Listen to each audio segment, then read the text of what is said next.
On this episode of the podcast, I have with me Jehangir Abdulla. He's the head of back office development at Schoenfeld. We're going to be talking about his role of going from founder back to the enterprise, really reinventing that entrepreneurial mindset within the enterprise. We're going to be talking to Jehangir about, what prompted him to want to start a business in the first place, moving back to the enterprise, lessons he learned, and really how does he keep that founder mindset sharp at the enterprise level. I'm excited to have you on the show and have you on to talk about this with us, Jehangir. Thank you so much, Amir. It's been a pleasure to be on the show. I'm looking forward to the questions. Awesome. All right. So let's start at the top. Obviously, I alluded to the fact that you are back in the enterprise. But you did have a opportunity to be a startup founder, go through that experience. Maybe take us back a little bit and tell us a little bit about that part of your journey before we dive into some of the particulars.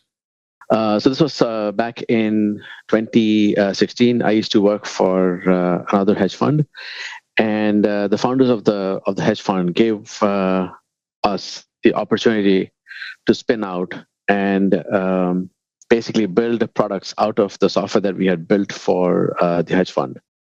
We thought it was a great idea, so we grabbed the opportunity with both hands, and we founded the firm called Maryland, which was making software for hedge funds. So our goal was to have a hedge fund in a box where we could actually go in there day one and have all of the bits and pieces required for a hedge fund to get started. And the only thing that they actually bring to the table is their ideas to generate alpha. And we take care of everything from them, from the trading, the research environment, the security master, the reference data, the fees that go to the different brokers, the accounting, basically soup to nuts, the compliance, the treasury functions, all of it we taken care of by us. I guess in terms of this story, tell us a little bit about what ended up being. What was the disposition of that startup? Where did you guys take it? What was a decision point in terms of continuing, not continuing? So the hedge fund world is a very small world, and we had lots of folks who we knew across the industry. So we picked up our first, second, third, fourth client very, very quickly, and we were profitable from day one. So it was a dream start that you could actually ask for, considering that as a statistic, only about 10% of startups are successful, and only a small fraction of those startups are cash flow positive in the first year. A majority of them are either taking in investor money or pumping in their own capital to get the business going. So I guess, that experience, we can kind of flash forward so we can get to the enterprise. I know, obviously people can find you on LinkedIn and kind of go through that as well. You make a decision to come back to the enterprise, to take a job again, obviously with that founder experience. Talk to us a little bit about, as you were looking for a role, I think this sometimes is interesting because as a founder, you're wearing multiple hats, and obviously when you're trying to be hired for a particular role, there's a skill set. When you were kind of looking at that transition and you were kind of looking at the various hats you'd worn and maybe you got comfortable with the different ones, what was your mindset when you started looking at opportunities for your next step in your career? When I was running my own business, there was no work-life balance. I would be on vacation. My customers would call me if something breaks. I was their point of contact, obviously, because I had built the relationships. They would reach out to me, and as much as I enjoyed that limelight, it was also taxing. I had a young family then, and it would take a toll because my mind would be mentally. I would be in my business while I'm actually on the beach with my kids. And frequently I'd be lost in thought for what is the next thing that we actually need to build, how can I actually take the startup to the next level, etc. So that was a decision point for me. That was a turning point for me. And again, that also comes with thoughts like, if I were to quit, if I don't enjoy this, do I become a loser? And is that how I'm actually judged for the rest of my life, where this person started this business and then got out of it because they didn't enjoy it? Finally, I was like, well, this is about me. This is not about how people perceive me. This is not about how I'm looked at in the future. I want to have peace of mind, and I want to make sure that I enjoy what I'm doing, which is why I actually chose to get back to taking a job with this hedge fund called Schoenfeld. Now, to your point about after wearing many hats in a startup and coming back to a certain role, well, look, I could pick what I wanted to do next because I had done so many. I had worked in so many different areas at hedge funds, and when this opportunity came along, I grabbed it with both hands because even though I was focusing on back office, the role was diverse enough where I was actually focusing on pretty much a lot of diverse areas of the hedge fund. So I chose to call it quits and come back to full time employment with Schoenfeld. It's interesting because as you kind of talking about that, and I think if anyone has had a startup or been, have their own business, wearing those multiple hats, that stress obviously something they're familiar with, being responsible for multiple facets. As you were transitioning back to the enterprise and, a particular role, right? I mean, as you mentioned, you have a broader view, but you're still hired to do some functional aspects of a subset of what you had been doing potentially. What were some of the immediate, I guess maybe just the transition period, the first 90, 180 days, if you can recall, out of curiosity? And because you had worked for other hedge funds, and I guess my question really is as you were onboarding and ramping up, were you ramping up differently? Did you have different things you're looking for? Because obviously your lens had changed with this, I guess, this experience of being a founder. Here are a few things that were going through my head. The first thing is I didn't have to worry about how am I going to pay my people at the end of the month because I was getting paid, and someone had to do the job of figuring this out for me. So I was happy in that sense that the paycheck just showed up into my account. Back when I was running my startup, even though we were cash flow positive, the thing I figured out is that only a small percentage of startups statistically end up being hyper successful, become in that $1+ billion range. And I'm like, well, how long do I have to wait to be in that 1%? And while I'm actually investing in this business, I'm taking a very small salary out of this. So what is the time value of money that I'm actually losing if I had a full-time job? And let's say my startup takes 5 years to be successful, and even if at that point, if I'm only making as much money as I'm actually making today, have I really taken a step back in my career? Yeah, I'm actually running the startup, but financially, I have to take care of 3 kids. Am I going to be in the same state as I was when I was employed full time? So when I actually came back to full time, some of those fears were at rest because ultimately I was getting paid. I didn't have to worry about, let's say, the future time value of money like I had to in my startup. And as far as what had changed was when I came back to full-time employment, some of that founder mindset actually comes with you, where you, even though you're working for someone, you treat that money kind of like your own money. You're very conscious about what you're spending, and is that the right place to spend, and you kind of reevaluate every little decision that was made, and you want to see if you can actually optimize that spend. So some of those ideas actually I carried with me when I came here.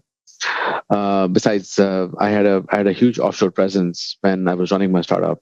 So then again, I was like, well, it's an opportunity for us to explore a low-cost location for running a business. Those are some of the ideas that I would talk to my boss about and my team about, and they appreciated the diversity of thought from the experience that I actually brought to the table. Interesting.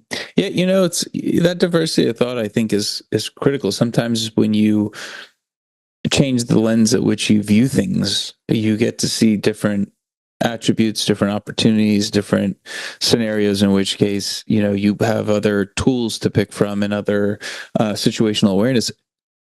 You'd mentioned to me about that, having that entrepreneurial mindset at the enterprise.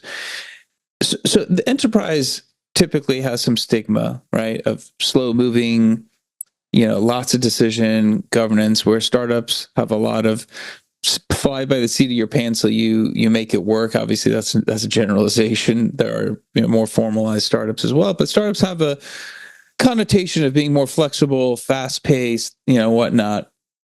What have you seen, or what were you able to do to kind of maintain some of that startup, mindset within the enterprise that you'd moved into? Also, what I learned in my startup is that you take a lot of information from lots of different people, but then ultimately you have to make that decision of what direction that you're going in. And you could be wrong in making a decision, but then again, you have to actually course correct quickly and start to actually go in a new direction versus being, to your point about large enterprises being slow. You start to analyze things for the fear of actually something going wrong, and then you actually make that one move. Whereas the mindset that I actually came to, I arrived at once I run my startup is that let's make the decision based on this information that we have, and let's move forward with this. If the decision ends up being incorrect, or if it's not really the thing that we want, we can actually pivot pretty quickly, and we can actually start going in a new direction and make the changes that we actually want to make. When you have your team, how do you help them retain some of that? Because obviously it's easy, from your vision to have that higher level view of wanting that, mindset for your team. Obviously your team has to then embody some of that. So are there things you've seen that help your team kind of have some of that entrepreneurial spirit as well that you had experienced? Yes. So with the team, it's a little different because every individual on the team brings obviously their individuality, and you have to actually meet them where they are versus expecting them to meet you where you are in terms of a decision making. So various folks on your team are in different phases of your career, which is true not just in the startup world but also in the corporate world. So you really have to figure out what their strengths are, what their styles of working are, and then you have to work towards bolstering their strengths and also actually making course corrections or recommending course corrections, and then giving them tasks which are challenging and see if they would actually if they would actually step up, and if they step up, then you actually keep increasing the level of challenge, and then that's basically how you evaluate your team members. So in terms of just going back to the question on decision making, yes, I would not actually imbibe that mindset directly, but I would actually work towards it as the individuals actually grow. And thankfully, to my credit, I have a great team of individuals who I actually work with at the moment. And they're all independent thinkers and decision makers.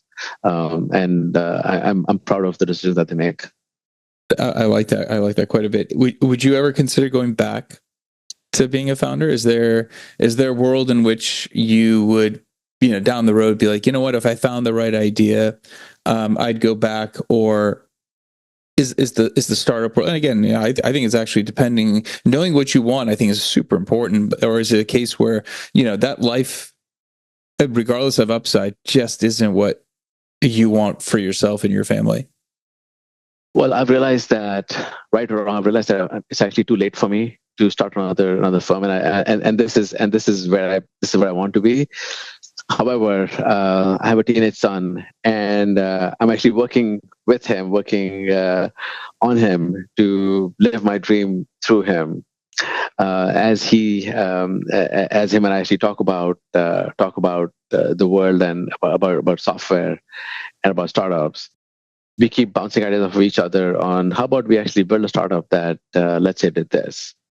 Like boba is a big thing for him in school. So I'm like, well, how about we actually build an app that helps you with figuring out the best boba places in town, and then you could actually collect reviews, and it could just be an app that's just specialized for just boba. So that's just one of the ideas. And then he'd be like, well, but Google does that for you. I'm like, well, there's value in micro segmentation. You could be focusing on just this one area, and you can actually be successful. Obviously, it's not going to be $1 million unicorn for you, but ultimately, it's a business that people come to. Yeah, I love that. That's fantastic. I mean, retaining that entrepreneurial mindset, even with your teenage son, kind of helping him be aware that there are opportunities, and it doesn't have to be a unicorn type idea to get that experience. I think is really awesome what you're doing. I guess when you're looking at yourself, and it's funny you say you're too old to start another business. I mean, I think I think you're certainly not right. I'll disagree with you about that because I think you can always find that. But what I really wanted to mention was, and I think this is important, is you said something very interesting early on. You said you found that lifestyle, that insecurity, the ups and downs, taking time away from your family as a net negative. It was an additive to your life, regardless of what your vision was. And you were self-aware to understand that that's not what you wanted. And I think a lot of times people will push through and go, you know what? My ego tells me I have to keep going on. I don't want to look like I stopped. I don't want to look like this, that, and the other. But then they're miserable along the way. So I actually think the fact that you were able to be honest with yourself, self-aware that, hey, you know what? Just may not be what's right for me at this time, at this juncture. 20 years ago, who knows? But you didn't start a company 20 years ago. You started when you did. I actually think that's really amazing. I applaud you for that, to be honest with you. Well, so I'm just going based off of statistics. If you look at statistics, majority of the founders are younger because obviously the appetite for risk is a lot bigger at that point because you don't stand to lose much. But once you get older, once you have a family, once you have kids who are in school, then you're risking a lot more. And it's kind of like when you actually play tennis, your first serve is always going to be a lot faster than your second serve. So I think that when you're older, you're already on your second serve at that point. That's how I see it. What a great what a great analogy. I think that I think if anyone's seen tennis or played tennis, that makes a lot of sense. And I actually played tennis for a large part of my life, and I was like, oh, that's such a good way of viewing the different phases at which you can be aggressive and when you cannot. And something interesting, I think a lot of people on social media talk about how you can actually be more integral at a company and show more growth versus having to be your own founder and startup. I think with social media the last 5 years, I've brought this up a couple of times. I think people, especially the younger generation, feel that is one of the few paths to financial independence, to controlling their life, their lifestyles. And I think to an extent it is true if you come up with the right idea and it's all successful. So there are risks with all that, which is fine. But I think there's a lot to be said with honing a craft, being really good at what you're at and getting paid for that, and getting paid with benefits and working for elite companies that put you into different opportunities. I think there's a lot to be said about that, and I don't think enough people talk about. I talked to a lot of leaders that potentially have been at a big company and have gone into a startup. That experience, I haven't really spoken to somebody that has kind of gone, from the enterprise to startup and back again. And in your case, I found that interesting because I think that it is a good path, and I think it's discounted, unfortunately, nowadays. Well, yeah. So I actually had some of those same thoughts. If I'm going to be going back to full-time employment after building a startup and having it be moderately successful, what is it going to do to my ego? And as you said, right, the ego is the biggest thing. To quote Ryan Holiday, ego is the enemy, right? And it stops you from how people going to look at you, how is your family going to look at you, how are your friends going to look at you, are they going to call you a loser? And ultimately, now that I'm on the other side, I think that was the best decision that I made, is not listening to my ego and continuing on with the struggle, and frustrating not just myself but everybody else around me. I'm sleeping a lot better. I'm a lot healthier now. So it's been a net positive. Yeah, I love it. It's a fantastic story. I think when you mentioned it, I thought about the enterprise, and the enterprise has its own challenges. It's a challenge to navigate, but kind of going back to it with a founder's mindset, I think is very interesting.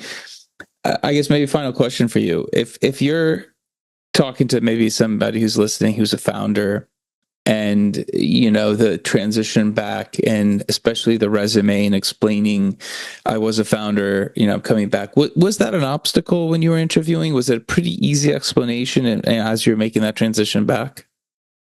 Well, yeah. So when I decided to make that transition back, there were a few folks I spoke with as part of my interview process, and they didn't want to hire me because they thought that because I have founded a company, they said once a founder, always a founder. and that I would actually go back. I would actually quit again and go back to founding a company with the next idea that I have. And look, I mean, I'm not going to say no because you never know. Life throws curveballs at you. I'm not going to lie and say that I'm never going to start another company again. So that I thought was the biggest roadblock. But then ultimately, I found someone who actually took me at face value and valued the experience that I had prior to founding Maryland, and then the experience that I had building Maryland, and saw value by way of questions that they asked me during the interview process. Awesome. Well, Jehangir, if somebody does want to, touch base with you, maybe pick your brain about that transition, about, going back to the enterprise and how it is to kind of settle back in, what's a good way of somebody touching base with you and kind of being able to connect with you? LinkedIn is usually the best way of connecting with me. You can look me up at Jehangir Abdulla, just one word, or just my first name and my last name. And I'm usually pretty prompt with messages, and I'll try my best to provide advice, whether it's someone going from full-time employment to founding a firm, or from founder to going back to full-time employment, or any other question that you have about hedge funds. I'm happy to answer them. You're definitely an expert in both those, and we'll definitely put the LinkedIn URL in the show notes so someone can click it, connect with you, and continue the conversation. Jehangir, thanks for being on. Thanks for sharing with us. Thank you, Amir. It was great chatting with you. Take care. Absolutely. That's it for the episode. Be back again, different topic, different guests. Until then, two things. One, I do think as we are talking about this and as we kind of had a conversation about moving from a founder back into an enterprise role, I do think there's a lot to be said about a lot of the points Jehangir brought up. A lot of the discussion was centered around bringing some of that experience back with you. And honestly, what I really took away was how honest he was with himself to know what he wanted at that point in his life. So please share this with somebody else who could benefit from the episode. I thought it was really great content.